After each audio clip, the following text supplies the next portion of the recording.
Treballar en un àmbit permet ampliar els temps de treball a 2 o fins i tot 3 hores, la qual cosa és una oportunitat per a desenvolupar activitats més llargues i enriquidores que normalment per l'organització tradicional de 55 minuts ens és molt difícil dur endavant. Estem parlant d'exposicions orals, d'anàlisi en profunditat de recursos audiovisuals, de realització de projectes.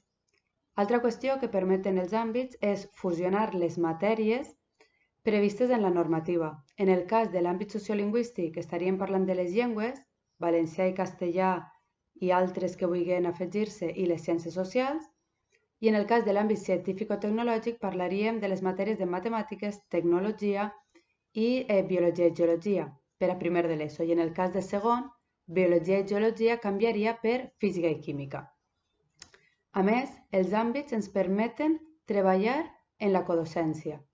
El fet de ser 2 professors a l'aula, i fins i tot a vegades 3, és una oportunitat. El professorat cada professorat sol ser especialista en una de les matèries que integren l'àmbit i, a més, també forma part l'especialista de pedagogia terapèutica per atendre l'alumnat que ho requereix dins de l'aula. Altra qüestió que ens permeten els àmbits és incloure a voluntaris. Aquests voluntaris són familiars de l'alumnat del centre, antics professors, alumnat en pràctiques, alumnes de la universitat, i d'aquesta manera estem obrint el centre a la comunitat i al barri.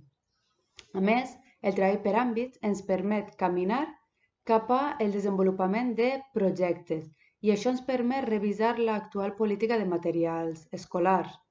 El fet de poder desenvolupar projectes, poder posar a l'alumnat davant de situacions reals, llançar-los reptes, plantejar-los problemes, ens ho permet aquesta organització que comentem, perquè disposem de temps de treball més llargs, de més d'un especialista, d'un professor a l'aula, especialistes cadascun en la seva matèria, per tant el projecte guanya en interdisciplinaritat i voluntaris que reforcen aquest treball.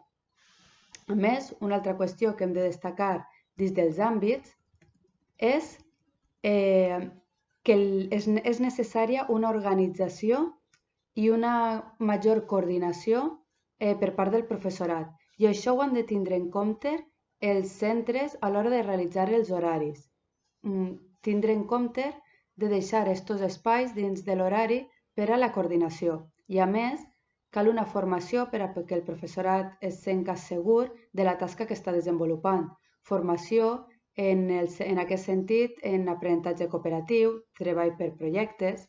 I per últim, un aspecte fonamental que ens permet el treball en àmbits és caminar cap als principis de recerca en l'acció.